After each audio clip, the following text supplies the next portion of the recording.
In this class, we're going to get to the question, what should we feel about death? What should our attitude to it be? Should we be anxious, or should we feel nothing about it? But before we get to that question, we need to answer the question, what happens when we die? So for this lecture, we're going to zoom in on the question, is death annihilation?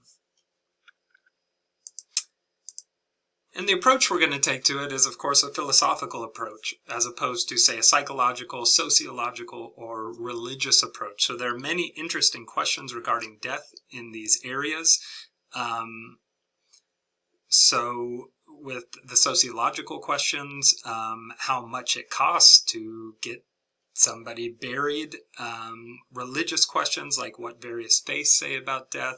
Those are interesting approaches to this question, but these are not the approaches we'll be taking. We'll be asking ourselves, what does reason have to tell us about what death is this week and what we should feel about that next week? Another preliminary thing that I want to point out is in these texts you'll see different terms. You'll see some people refer to the mind, some people refer to the soul, and the spirit as well. And we're going to take these things to be roughly equivalent. So the mind, spirit, and soul being terms for what we take to be most ourselves, which is primarily our thoughts and the way we value things. And what we're wondering is, will that part of us, the part which we probably take to be most ourselves, will that part live on? And we're going to make a distinction here between death, being dead, and death, going from life to death, and dying, the process of dying. Process of dying can bring with it all sorts of bad things, and we might, it's easy to see why we might justly fear dying. But here we're going to talk about death itself, so going from the state of living to the state of being dead, or just the state of being dead itself. In this lecture, we're going to look at the writings of three major figures and one contemporary author. So Lucretius, a Roman philosopher and poet, Samuel Clarke, and David Hume. So note how many years, and then if we throw in Ibn Alexander, Dr. Ibn Alexander, the contemporary author, we see this conversation is spanning 2,000 years. All right, so let's begin with Lucretius and talk about his metaphysics. Whereas Descartes, who we covered earlier, was a dualist, so he thought there were two essential substances in the world, physical things and bodies, and mental things, so thoughts and minds. And those two things were separate, and they only came together in human brains.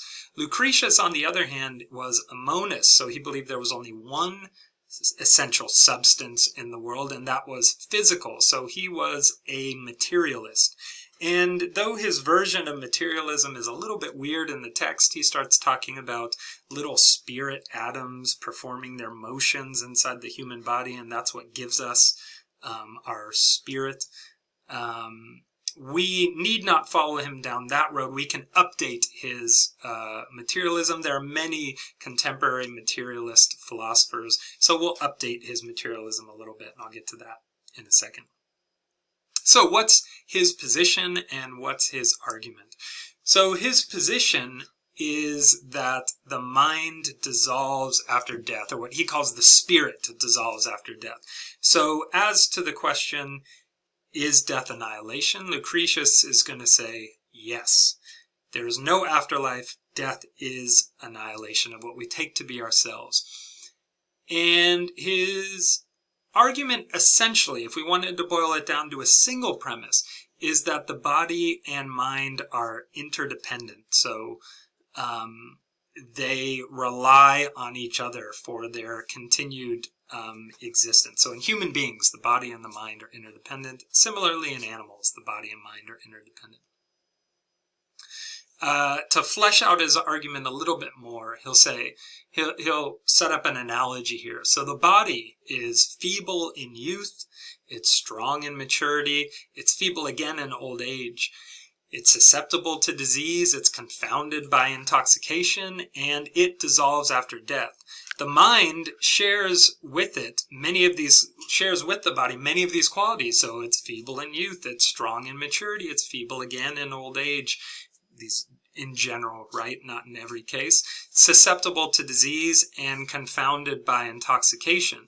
So since it shares those similarities, the conclusion is that it will share the additional similarity with the body, that it will dissolve after death. So this is how he tries to show the interdependence of body and mind, that they wax and wane together, whether that be youth, maturity, and in old age, or whether that be with intoxication or in disease and then being healed. They tend to go together. If you've ever had the experience of going under general anesthetic for surgery, you might have had a similar experience that I did. You're being talked into the end, like you're given the anesthesia and you're sort of getting a little bit loopy, and then all of a sudden you wake up and you're done with the surgery. It seems like the mind and the body stops moving, events in the brain slow down or stop, and you then wake up later, and it was like that time was nothing to you. It seems that Lucretius thinks that, again, that's what's going to happen after death. The body and mind are interdependent, and when you go, it's going to be a nothing, annihilation of the self. All right, so let's get to Lucretius's other argument here, and then we'll talk a little bit about how we might update his materialism. So he has another argument that says, if a substance is immortal, then it does not allow its parts to be transposed, nor anything added or taken away. The mind allows its parts to be transposed, added, and taken away. Therefore, the mind is not immortal. So we recognize this form. So this is a modus tollens argument, so denying the consequence of the initial hypothetical claim here. So this relies on the definition of immortal as well. So what immortality means is everlasting and, for Lucretius, unchanging. And if something were to change, then it suddenly would not be the thing that came before it. So it wouldn't be immortal. As people, our minds, our thoughts change over the course of our lives. And for Lucretius, of course, that means we're losing these little spirit atoms, or different spirit atoms are coming in, or the arrangement of spirit atoms is changing. So the mind itself is changing. We're like, what does this say for personal identity? I guess it means we are different people at different moments of our life, I suppose. Certainly not like a common sense view of personhood, but one that various philosophers have espoused. So these are his two arguments contained in that short reading. Now, how might we update Lucretius's materialism to a more contemporary materialism? So materialists now will say things like, if there is a mental event, then there must be a physical event. And what they're getting at with that sentence is there can be no mental events without physical events. So if there are thoughts, then there must be something going on in some kind of mind. And once those physical processes stop, then of course the mental processes would stop as well. So that seems to be what Lucretius is getting at, and we need not go along with him with his strange view of spirit atoms. To get there, it seems his arguments are still pretty strong. There's a strong inductive argument by analogy that mind will dissolve after death, or at least that there will cease to be mental functions once there are no longer physical functions in our brains, and that we are not immortal since we're changing. A difficult puzzle for someone who might believe in the afterlife is thinking at what point in our lives our souls would last if they go to another realm? Would it be how we were as a baby, how we were as an adult? If we succumb to dementia later in life, our mind at that point?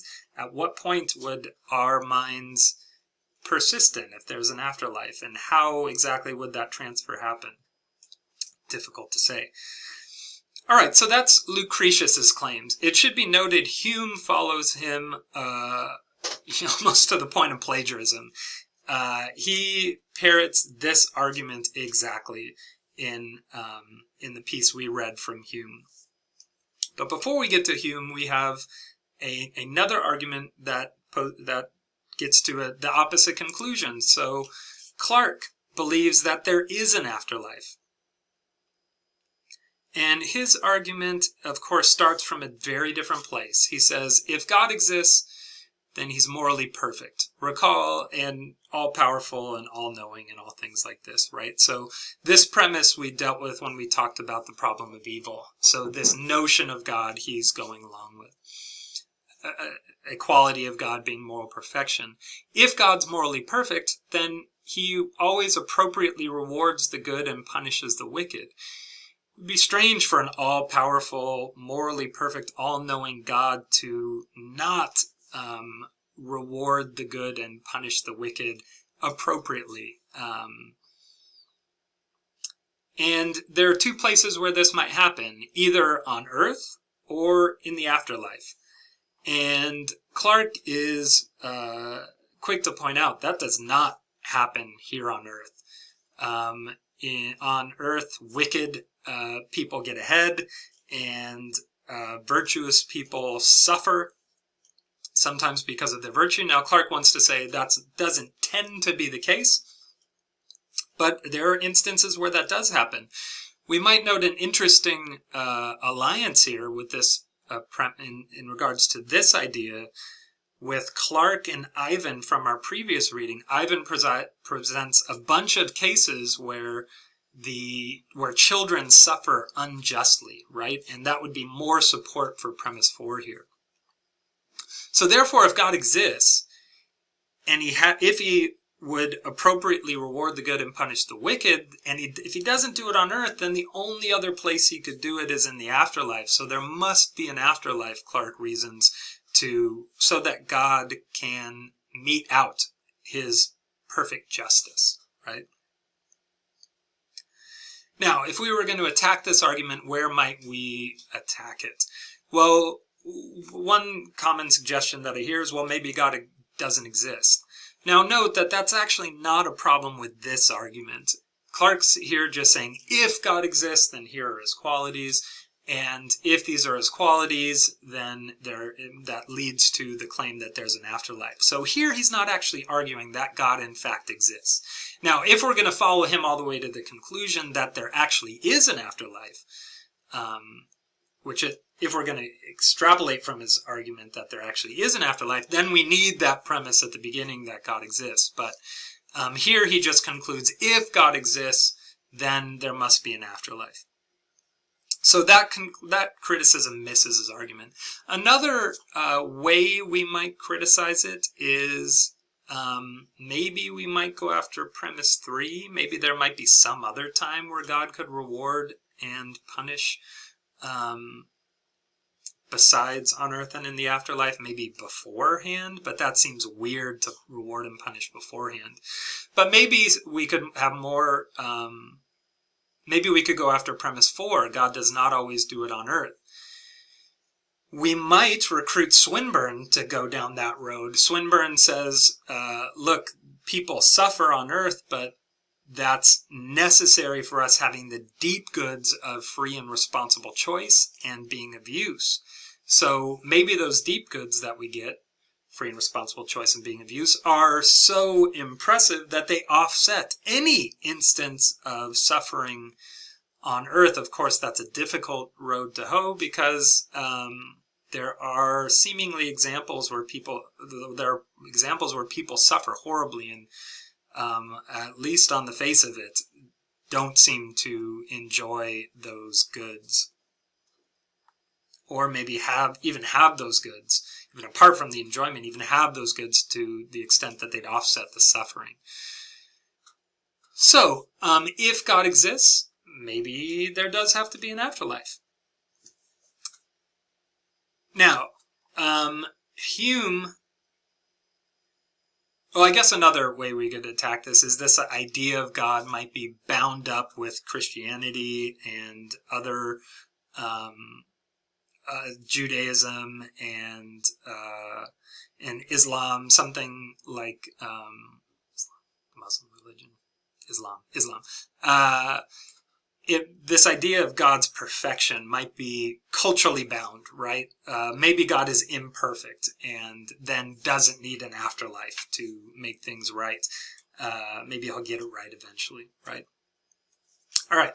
Now, Hume is going to attack this argument. So again, he's going to support Lucretius's arguments that if we argue by analogy and take our experience around us, that the conclusion that we would draw would be that there's no afterlife.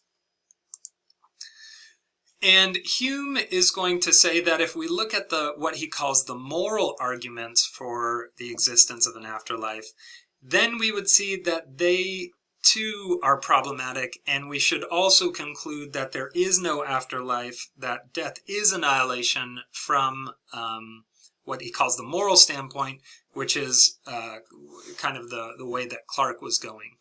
So Hume's going to offer first a refutation of Clarke's argument. He's going to show that Clarke did something wrong in his argument. Then he's going to show a counter argument to Clarke's argument. So he's interestingly going to start from the same premise that God's perfect, but end with that there is no afterlife. And finally, he's going to give us 4 ways that the traditional conception of the afterlife fails by human standards of justice, which he's quick to point out are the only ones that we can refer to. So, first, his refutation. Clarke's premise 4 states, God does not always appropriately reward the good and punish the wicked on earth. And what Hume wants to ask is, where might somebody like Clarke get the idea of what is appropriate, an appropriate way to reward and punish, reward the good and punish the evil?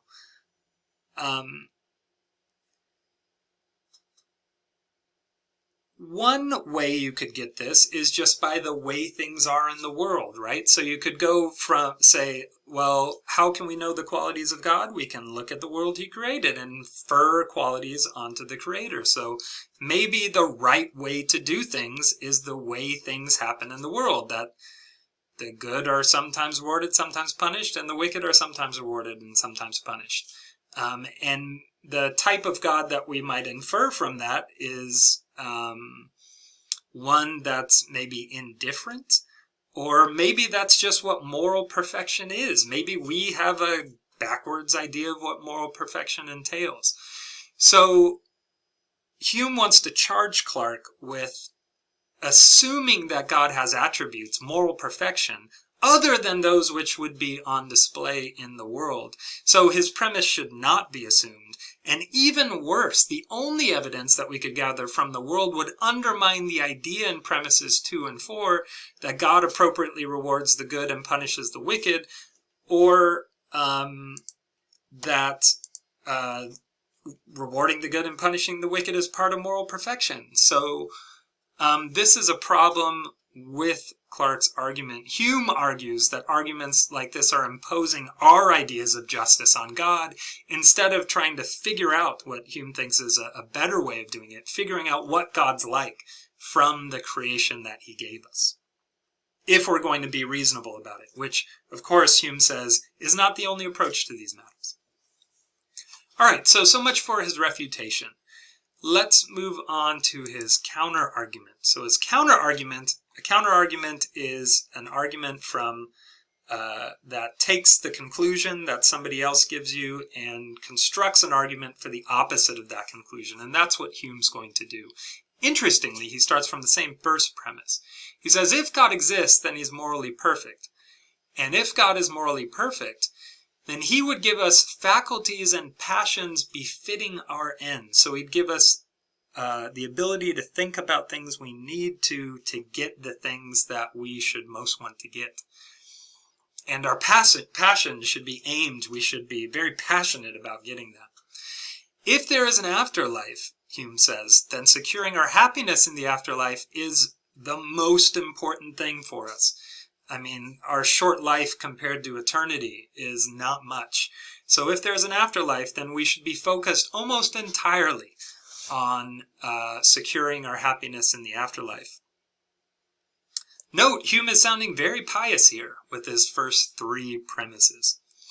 It's in premise 4 where things go a little bit different. So our faculties are barely adequate for our tasks in this world, and our passions are much more aroused at the trivial matters of this world when compared to how they are aroused when contemplating the afterlife.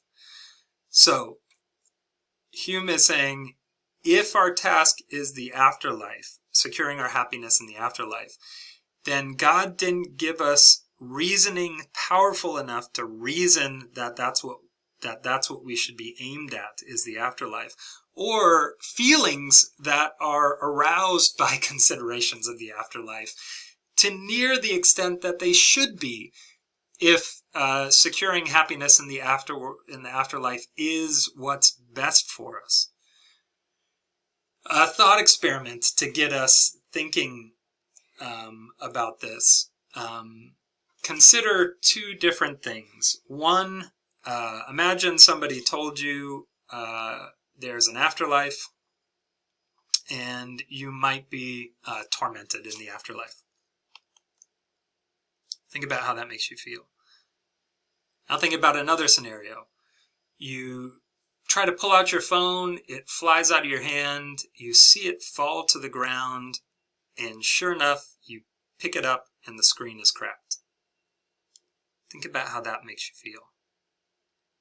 Hume might ask us here, which of those two scenarios elicited more feeling in you?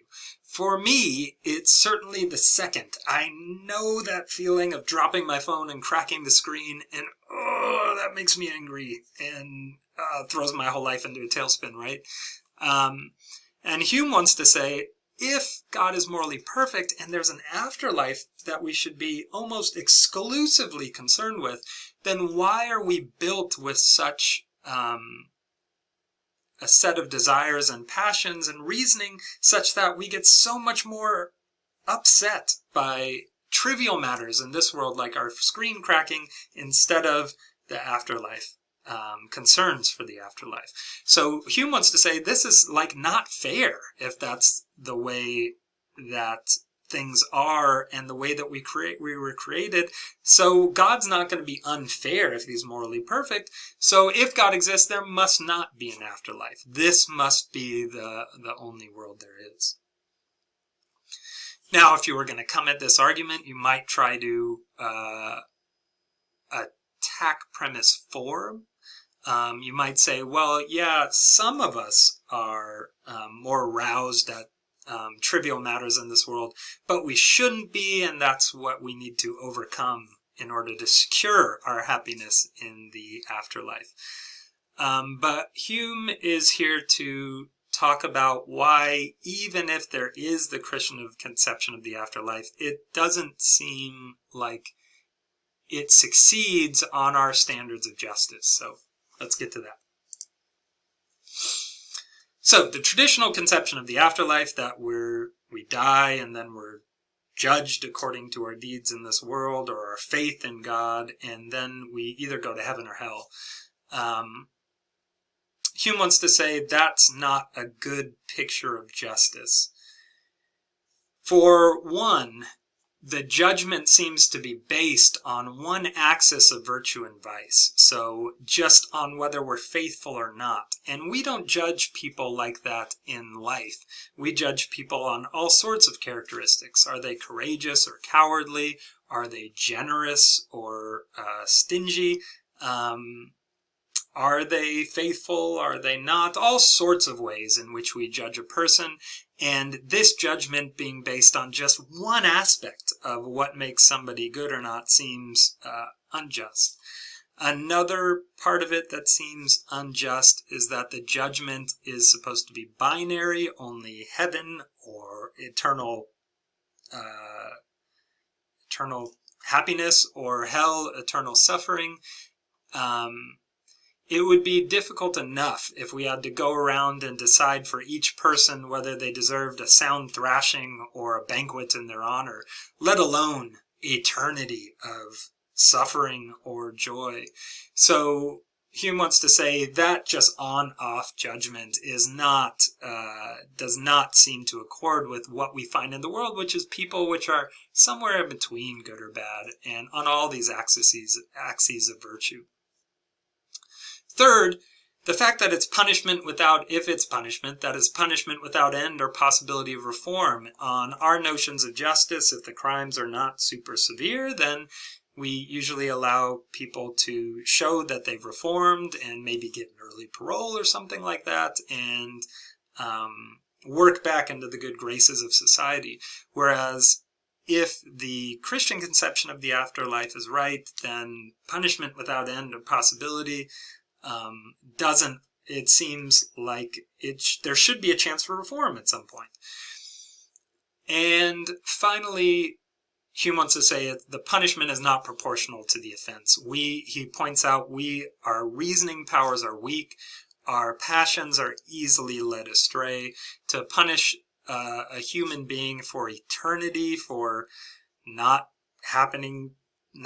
finding the arguments for God's existence persuasive, it seems to be a little bit intense.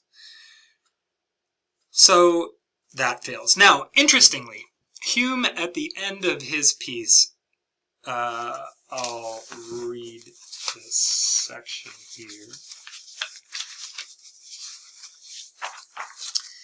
He has a last paragraph which doesn't seem to fit with the rest of his article. He says, "The only way we can know this great and important truth, that our souls are immortal, is through God's revealing it to us, a fact that illustrates as well as anything could mankind's infinite obligations to divine revelation."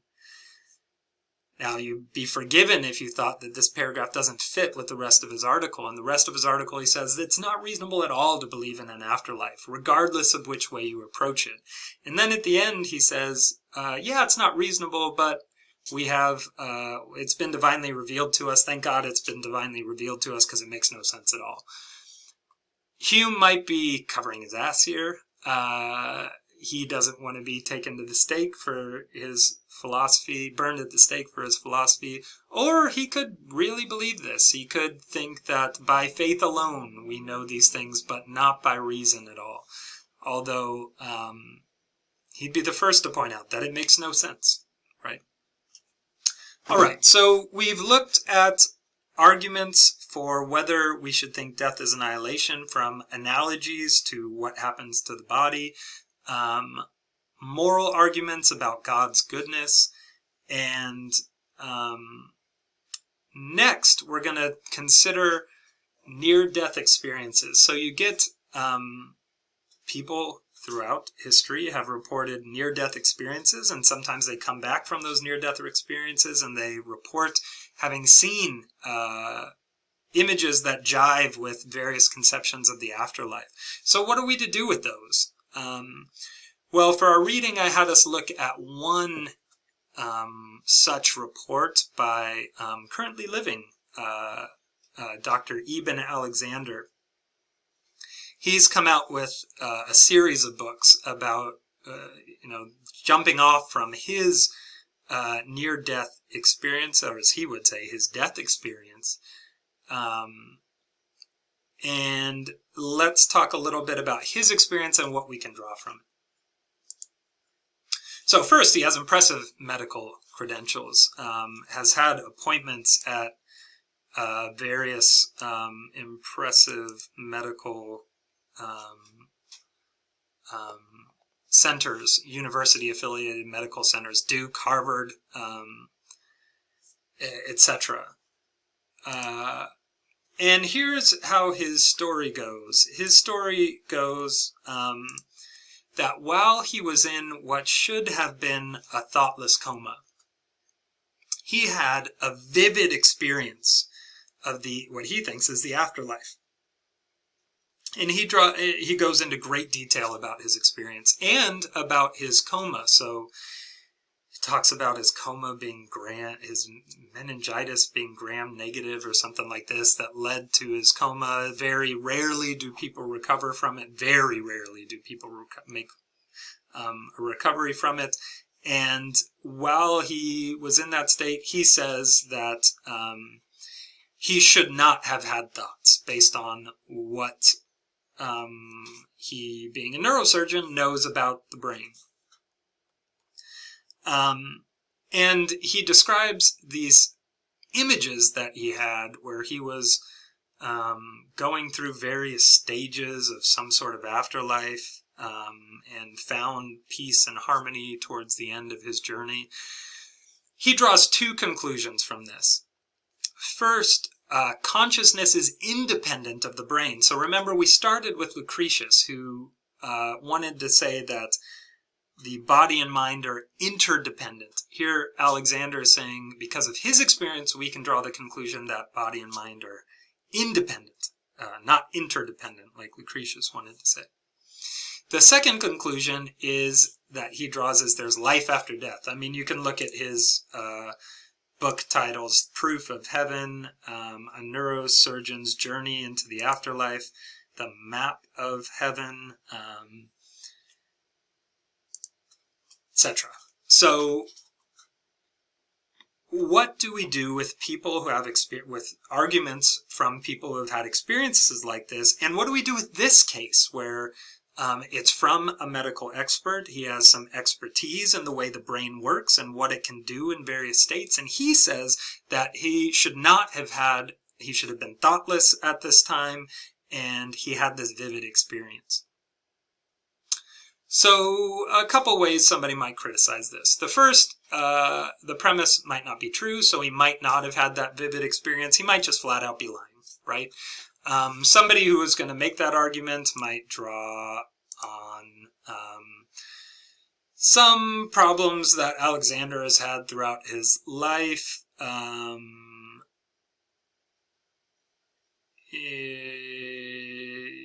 Let's see. He was reprimanded for some things he did while he was a doctor, was sued for malpractice. He was forced to complete ethics and professionalism training because of these things. So and maybe, I mean, there's certainly monetary gain to be had from selling all these books. He appeared on Oprah and he's pitching these books. He could just be flat out lying for monetary gain. That's one criticism. I don't think it is maybe the best criticism. I think a better criticism is to think about his experience and when he may have had his experience. So the temporal difficulty. It could be true that he went into a thoughtless coma. I'll defer, maybe I shouldn't, but I'll defer to his medical expertise on this, that he should have been thoughtless while he was in a coma. One could also agree, take his word for it, that he had this vivid experience. But one could question when he had that vivid experience. If you've ever gone to sleep and had a very elaborate dream and woken up and thought it must be morning and it's only like 20 minutes later or an hour later, you might relate to this criticism. It could be, because there's difficulty. We, of course, can't see when Alexander was having this experience, and he has no way of telling when he was having this experience, right? It could have been when he was going into his thoughtless coma, or when he was coming out of his thoughtless coma, when he was having these very strange thoughts that somebody might have under a sort of drug, right?